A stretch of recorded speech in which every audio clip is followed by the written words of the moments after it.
If I were to ask you to think of times in history you would like to travel back to for a visit, I'm guessing we would bump into each other at certain points, maybe Lazarus' tomb or the parting of the Red Sea, maybe the Gettysburg Address, something like that.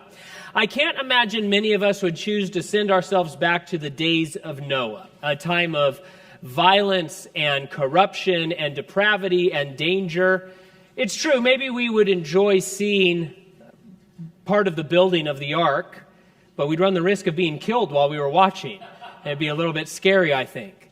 But consider this, we may not want to travel back to that evil time, but Jesus has assured us that those days of Noah are coming again just before his second return to earth.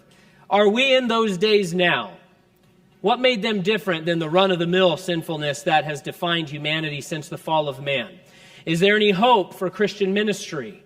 If we know that things are going to go from bad to worse as the end of all things approaches, should we just throw up our hands and say, all right, well, we'll just kind of hide ourselves away and wait for the end to come?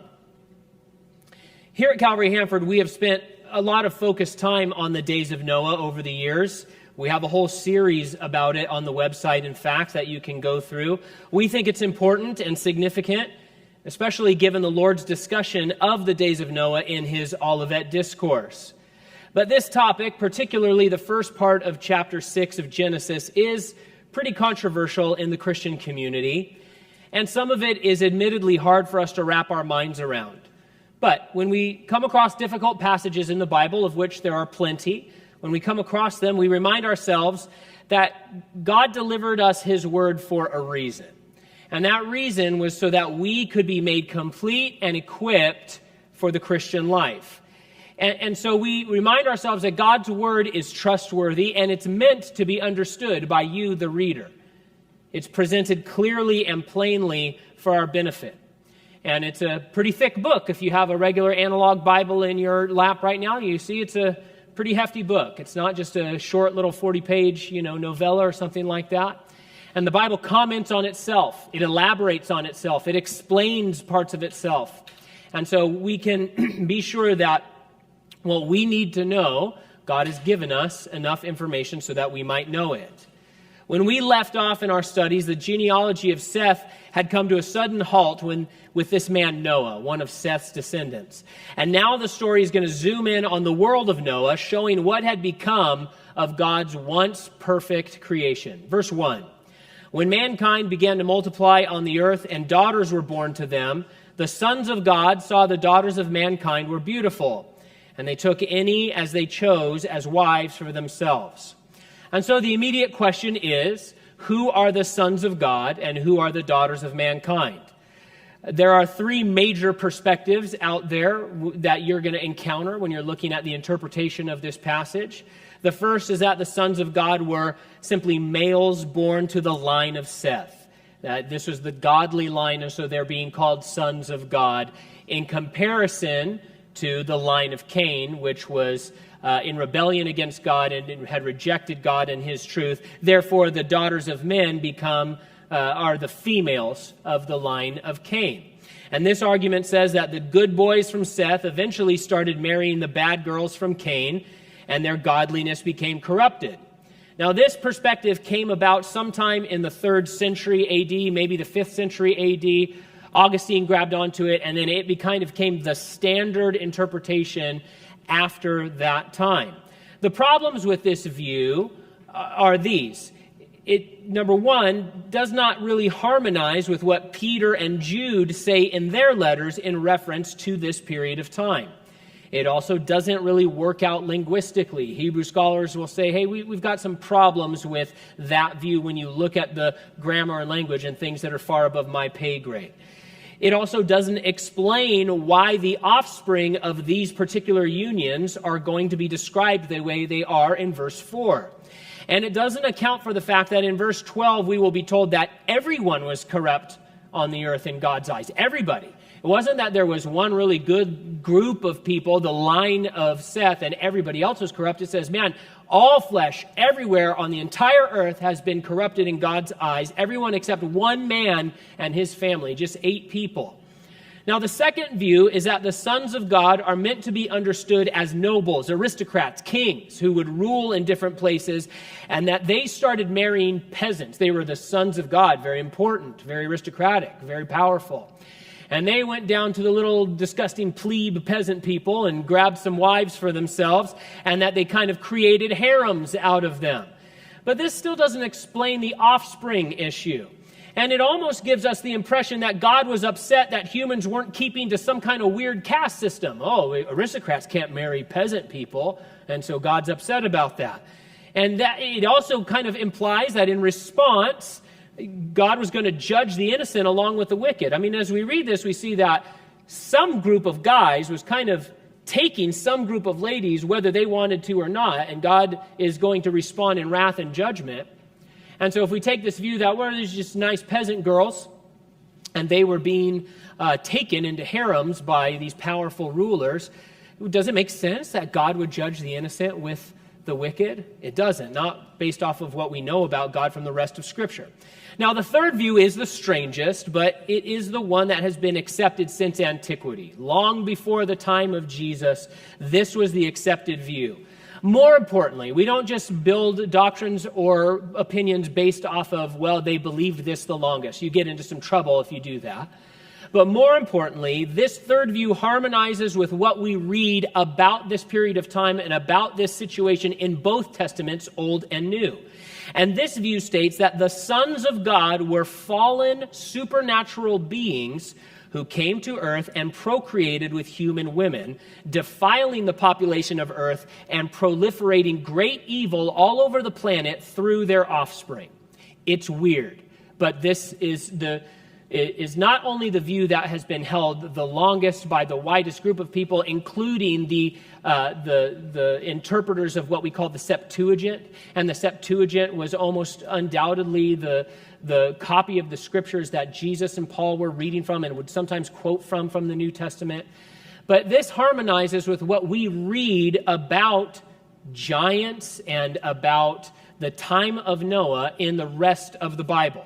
So why do we think this? So first of all, it is the plainest reading. If you just came to this text for the first time, having never heard an opinion from anyone, you would come to the conclusion that the sons of God, some sort of divine group, was interacting with some sort of human group, and the result was a problem, a very sinful problem. And so it's the plainest reading. Second, in their letters, as I've mentioned, Jude and Peter refer to angels during Noah's time who left their proper domain and fell into perverse sexual sin. And it's also important to note that in the Old Testament, the term sons of God only refers to angelic beings. It's never used in reference to a human being anywhere in the entire Old Testament. And it is used elsewhere, specifically in the book of Job. It uses the exact same term, not just in English, this exact same term in Hebrew. And it's clearly only referring to angelic beings. So that's an issue. That's something that we need to bring together as we try to interpret this text. Now, you might think, well, wait a minute. I'm called a son of God. You're called a son of God. Doesn't the New Testament talk about humans being sons of God? Yes, it does. But the only time that happens is when believers are made into sons of God through a divine act of new creation, which we call the new birth. And so you become a new creation, a new thing created by God. And so it's important to think through some of this stuff. Now, critics recoil at the suggestion that angels could ever mate with humans. They argue, wait. Jesus said angels don't marry.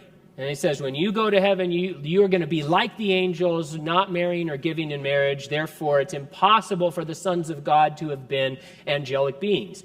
It's true. Jesus said that, of course. They don't marry in heaven. They don't. But nowhere does it say that angels could never perform these activities. We just don't know a whole lot about angels, not to mention what is referred to as the watchers or the divine council, or what we talk about the Elohim here at Calvary quite a bit. We do see angels doing human things in the Old Testament. For example, angels are going to eat a meal with Abraham later in this book. And so on some level that we can't understand, angels have some sort of digestive system. They were able to put food in their mouths, chew it up, and then it went away. I don't know what happened to it, but that happened. In the resurrection, after the resurrection, Jesus ate food, right? He had breakfast. He cooked breakfast for his disciples. He ate with them. He ate with the disciples on the road to Emmaus, right? And so there are certain things that we equate with natural human experience that angels are able to participate in. And so we're not quite able to say, well, it's impossible for angels to have ever procreated. Now, some scholars will synthesize the noble aristocrat view with the fallen angel view. And thereby they say that the fallen angels, they possessed these noble aristocrats, and they took these women as wives, and that's how it was accomplished. However it happened, this is what we are seeing. We are seeing fallen angels procreating with human women one way or another and producing a very specific, very evil offspring. More on them in a minute, but first verse 3. And the Lord said, my spirit will not remain with mankind forever because they are corrupt. Their days will be 120 years. God is not saying here that he's going to start limiting man's lifespan to 120. As we've seen, all these patriarchs in the Adam time and the Seth time, and the kid, they're living 800 years, 900 years, 969 years from Methuselah. And so he's not saying, well, I'm going to limit their lifespan to 120 years after the flood. We know this because Noah would live 950 years. And then by the time you get to Psalm 90, it says that the lifespan of a human being is 70 and at best 80. And so what's it talking about here? No, God is saying that judgment must come because the world is so wicked and so evil and so perverse. It has to be wiped clean because God is a holy God and he must respond to sin. But he is also a God of great love and compassion and grace. And so even though judgment must come, he says, I will still wait 120 years before I send the flood to destroy the world. God assesses mankind here and he says they are corrupt. Your version may say they are flesh. They had fully turned away from any sort of spiritual communion with God and had embraced the sinful fleshiness of humanity. Thanks to Adam and Eve and their sin, this was now the natural inclination of the human heart, and it still is today. Our natural inclination is to be at war with God, to be in rebellion against God. All we like sheep have gone astray. There's none righteous, no, not one. And the inclination of our hearts, every human heart, is toward our desires and toward our drives and toward ourselves. That doesn't mean that every single person who's ever been born is as bad as they could be. We have those figures in our mind from history of the worst people in the world, right? Usually the top 5 are all common. And then you drop below that, and then it depends on your political party. And then you drop below that, and it depends on if you're a fan of the New England Patriots or not, right? And so, but it's not that every person who is ever born is as bad as they could be. And it's not that people who aren't believers or who aren't born again never do anything altruistic or anything good or anything charitable. Of course, that's not true. But the natural inclination of our heart is to wander away from moral truth and wander away from God's way and wander away from God's moral law, which has been written on our hearts, and to try to do it ourselves, to try to prove ourselves worthy, prove ourselves great, prove ourselves, independent of any need for a Savior. And that's because of what Adam and Eve did. What did they do? We looked at it many weeks ago. They said, Satan came to them as a serpent and said, has God said? And they said, yeah, God said some things, but I don't think we need to get wisdom and knowledge and instruction from him. We're going to go our own way. And now we see that this had come to full fruit on this earth during the days of Noah. God looked down and he says, man, there's no spirituality, no true spirituality, no true communion between me and these people. They are all flesh. They are completely corrupt. As unbelievers, our minds are set on the things of the flesh, our desires and our drives. The problem is that mentality only leads to slavery and death. This is a message that oftentimes unbelievers don't believe at first or think, yeah, you Christians, you're crazy. I'm not headed towards death. I'm living the American dream. Or I'm a good person. And the Bible comes along and says, hey, I'm going to explain to you, because of God's inspiration, who you really are and where you're really headed. And the way that your human heart is leading you to, it is leading you to one place and one place only, and that is the grave. And there is no way out of that but for rescue from God. During the days of Noah, the people would not believe, but God still waited 120 years, sending them preachers like Noah and Enoch that we saw last time, offering them a genuine chance of escape because he has always been and continues to be a God of compassion and mercy. As we're studying on Sunday mornings in the book of the Revelation, we call it the grace of wrath. That we're going to get to this point again where God must pour out his wrath on sin because he is holy and he is righteous and he is just. And even as he's pouring out his wrath, no one on earth, none of us deserve any mercy. None of us deserve any grace. None of us deserve a second chance. But even in the midst of the great tribulation, God is saying, would you please get saved? Would you please allow me to take your sin away and to forgive you and cleanse you and give you everlasting life? That's always who God is. Verse 4, the Nephilim were on the earth both in those days and afterward, when the sons of God came to the daughters of mankind, who bore children to them. They were the powerful men of old, the famous men. Now, when we're talking about biblical giants and these Nephilim, it can get a little bit confusing as we read the Old Testament, because the Old Testament talks about the Nephilim and the Rephaim and the Anakim, and my favorite, the Zamzummim. I feel like the Zamzummim don't get their day. Zamzummim. So hopefully this will help us clarify this a little bit. The Nephilim, that term Nephilim, is a term God uses, starting here, to describe these hybrid offspring, part supernatural, part human. The term, we're told, means fallen ones. The other names listed above, Zamzummim, Rephaim, Anakim, Elim is another one that's used in the Old Testament. They are either names used by other people, like Canaanites said, oh, those are the Elim, those are the Zamzummim. Or they are proper names given to specific descendants of the Nephilim. For example, the descendants of a particular Nephilim named Anak, King Anak, became the Anakim, right? So all Anakim are Nephilim, but not all Nephilim are Anakim. Right? There were these different individual people that are talked about and then their descendants. And so we run into these guys, and they're presented always as giants in the Bible. We run into them in Numbers and Deuteronomy and Joshua and 1st and 2nd Samuel. The Nephilim are shown in the Bible to be giants, not just tall, but of great strength, great ferocity, and they're warriors. And they're bad dudes. Sometimes they have deformities. They talk about having 6 fingers on each hand, 6 toes on each foot. Sometimes they're about 10 feet tall. Sometimes they're upwards of maybe 13 feet tall based off of the information that the Bible gives us. Now listen, I think that for most of us, it's easy to believe that Goliath existed. I don't really have a hard time thinking, yeah, Goliath existed.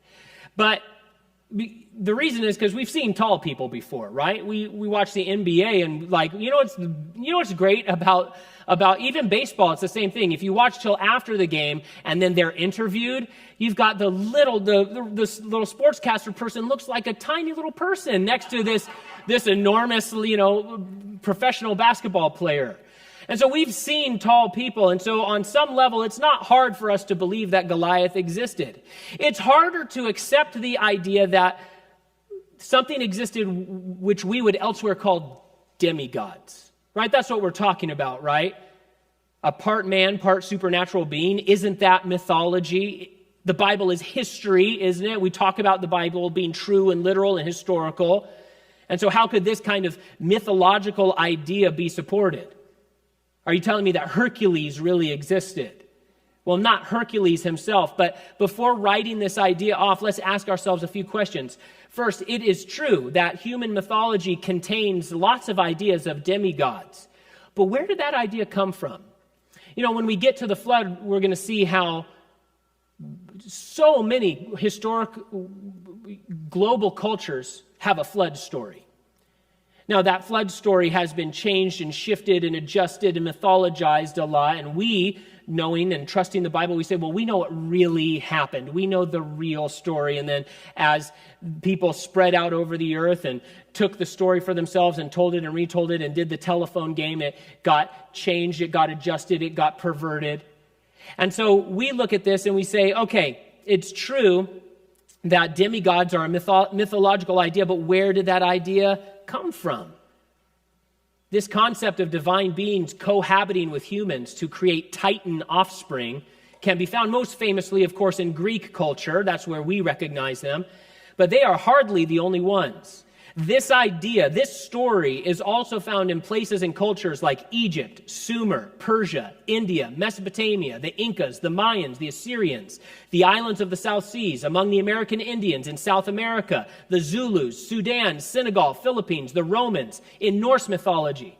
All of these cultures and more have this idea of the gods or divine beings coming down, procreating with humans and creating titanic offspring.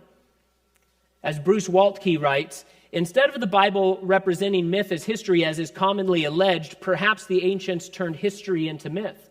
And that's exactly what we think they did.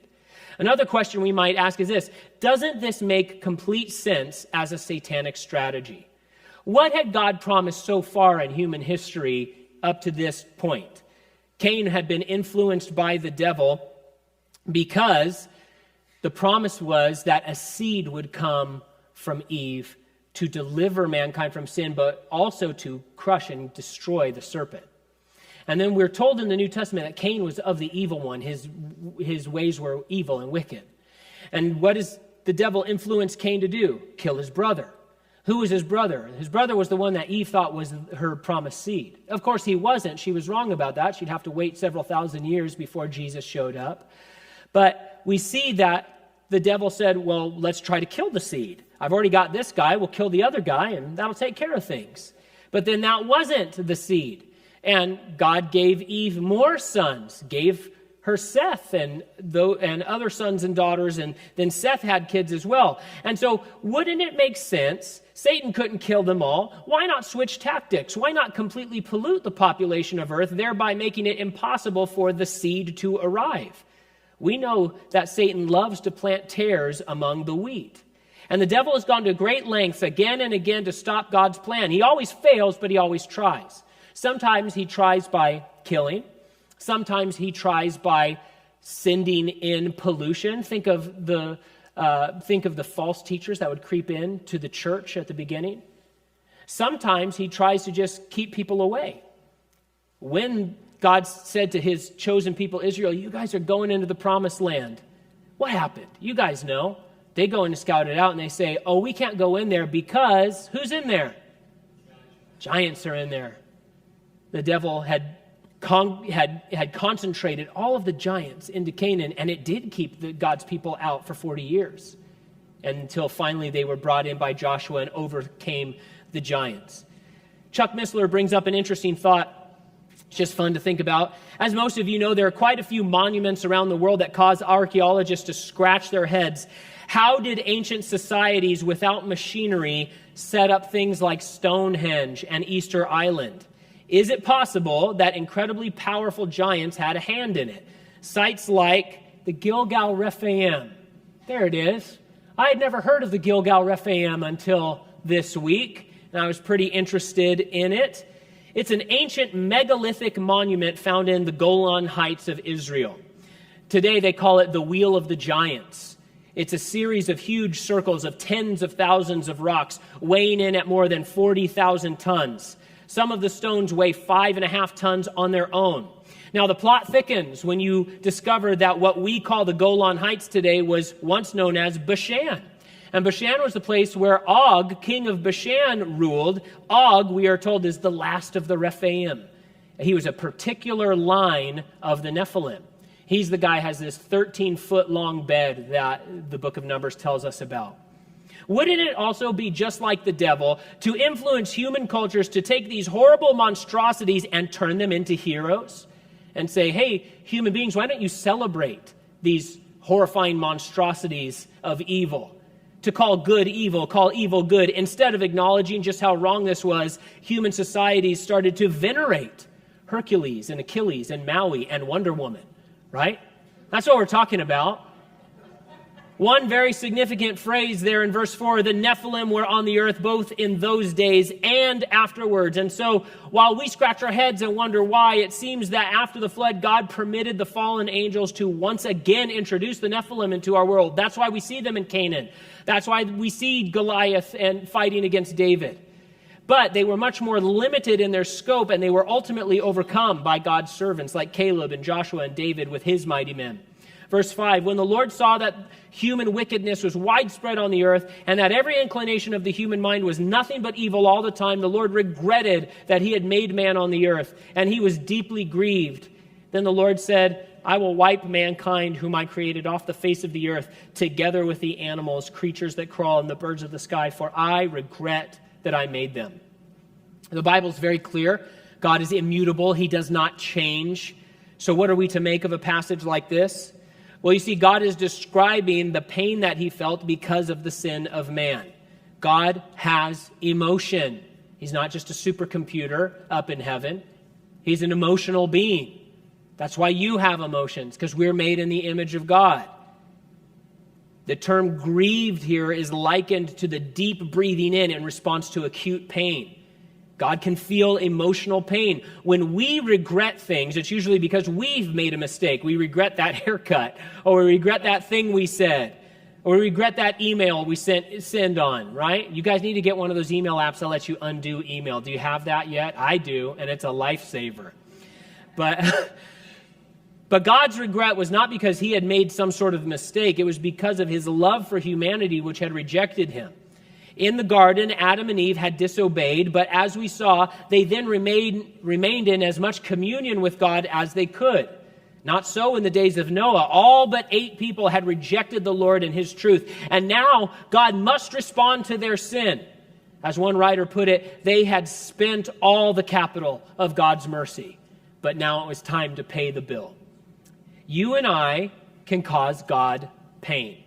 That is a shocking thing to hear and to realize. But it's true. We see Jesus weeping over Jerusalem because of their rejection of him. And we're told that he is the exact expression of God the Father's nature. More directly, Ephesians chapter 4 commands us to not grieve the Holy Spirit. Your words, your actions, the attitude of your heart, these things matter to God. And because he is love, he is able to be hurt by our rebellion and disobedience, not weakened. Don't make the mistake of thinking that God can be weakened by us in any way. He can't. But his heart can be pained by our disobedience and our rejection of him. God was personally sorrowful over the ruination of sin in all of these lives all over the earth, and he was right to respond to it with wrath. But then verse 8 gives us this amazing, all-important sentence. Noah, however, found favor with the Lord. The word favor is the same that is translated as grace, and this is the very first use of it in the Bible. This all-important blessing from God, his unmerited favor, grace changes everything. It's important that we realize that Noah did not earn favor with God. Grace is always a free gift to everyone. It's not that Noah was the only guy on the planet who checked all the boxes. It's not that he's the only guy on the planet to keep all the rules. We are told specifically why and how Noah laid hold of grace. We're told in the book of Hebrews, chapter 11, we read this. By faith, Noah, after he was warned about what was not yet seen and motivated by godly fear, built an ark to deliver his family. By faith, he condemned the world and became an heir of the righteousness that comes by faith. And so we're told the secret plainly 3 times, by faith, by faith, by faith. Not by works, not by merit, not because God owed him a solid, but by faith. Noah believed, and therefore he was justified by God and made righteous by God. And here we learn the unchanged principle that no matter how wicked the days are, no matter how evil those around us are, if we trust God in faith, he will pour out his grace in our lives and in our families, and he will deliver us from evil. That might mean deliverance into eternity in heaven, but God will deliver his people because he is God. Verse 9 through 12 summarize what the first 8 verses said. These are the family records of Noah. Noah was a righteous man, blameless among his contemporaries. Noah walked with God, and Noah fathered 3 sons, Shem, Ham, and Japheth. Now the earth was corrupt in God's sight, and the earth was filled with wickedness. God saw how corrupt the earth was, for every creature had corrupted its way on the earth. We're told Noah was blameless among his contemporaries. On the one hand, we're seeing Noah being described as a man in whom God was accomplishing sanctification. Noah was a sinner, of course. That's going to be made very apparent after the flood. I'm glad God doesn't air out my dirty laundry, but just in case we were thinking, well, Noah was this perfect guy, he did everything right. He didn't do everything right. He was a sinner just like you and I were. And in him, we see God is accomplishing sanctification. He made mistakes like we do, but God was conforming his life into the image of his Son, just like he wants to do in your life and mine. He was giving Noah his righteousness, and as Noah walked with God, that process continued and developed. But that phrase there where it says blameless among his contemporaries can also be translated, it might be in your version, as perfect in his generations. Not only was he living in such a way that he did not violate God's commands, his own genetic makeup had not been violated by the fallen ones. He was perfect in his generations. No Nephilim in his ancestry. This is very important because the Messiah would come from Noah. Therefore, no one can come along and claim the promised seed had been polluted. As we close, we have to come back to the question from the beginning. We know the days of Noah are going to make a comeback before Jesus' return. So are we in those days now? Dr. Henry Morris gives a good list that summarizes the days of Noah based off of what we read in the scripture. In that time, there was a preoccupation with physical appetites, rapid advances in technology, grossly materialistic attitudes, inordinate devotion to pleasure and comfort, no concern for God and belief or conduct, disregard for the sacredness of marriage, rejection of the inspired word of God, a population explosion, widespread violence, corruption throughout society, preoccupation with illicit sexual activity, widespread blasphemy. Sounds a lot like the news today, right? Noah wasn't the one who decided what his days would be like. He just found himself in them. I'm guessing he would have much preferred the era of David or Solomon or Christ himself. But there he was at one of the apexes of earth's evil. The difference between Noah and us is that he had to ride it out alone. We have each other. Noah's family was the only believing family on planet Earth at the time of the flood. What could be done when the dark is that dark? And if you're looking around at the world today and making the mistake of turning on the news, and you say, man, what can be done in a world that's this dark, in a world that's this polluted with sin, in a world that is this corrupt, in a world that is this violent, in a world that is this angry at God and in rebellion against God? What can we do when the dark is so dark? Besieged by monstrous, inhuman adversaries at Helm's Deep, King Theoden nearly gives in to despair and says, so much death, what can man do against such reckless hate? If you're familiar with the books or with the movies, you know the answer was to join the king and ride out in courage. It would not be accomplished without danger or without sacrifice, but as they launched into the fray, there on the hill came the white rider with the dawn and with victory in his hand and a faithful host following after him. If we are in the days of Noah, we can still fulfill the commands of our king. He tells us in the Olivet Discourse, be alert, watch, therefore. And when you notice the days of Noah around you, man, pay attention, watch and be alert. Recognize the hour in which you live. And then at the same time, we can conduct ourselves like Noah did. First of all, he did live a regular life in the sense that he had a family. He lived a life. He didn't just hole up in a cave somewhere. He lived his life. He had a family. He raised his kids in the Lord and loved his wife in a godly way. But in addition to that, we see that what Noah did. He preached, he prepared, he performed. He preached the gospel, we're told in the New Testament, because God would have shown anyone mercy who believed. Anyone other than Noah and his family could have gotten on the ark if they were willing to believe, but they would not. He prepared, not just the ark, but he prepared his family. He raised them in truth. He raised them to honor God. He prepared himself to do the right thing, the godly thing, even when it was incredibly difficult. And he performed his calling. God asked him to do a very specific task, a difficult one. But we see that Noah performed it faithfully and excellently with God's help and direction and provision. Jesus said in the Olivet Discourse, "Blessed is that servant whom the master finds doing his job when he comes." What's your calling? What's your job? What has God called you to do? Maybe we're not quite to the days of Noah, though it seems like we are. Even still, we don't know when the master will come for us individually. So let's watch, let's preach, let's prepare, and perform our callings, knowing the King is with us and the dawn is coming.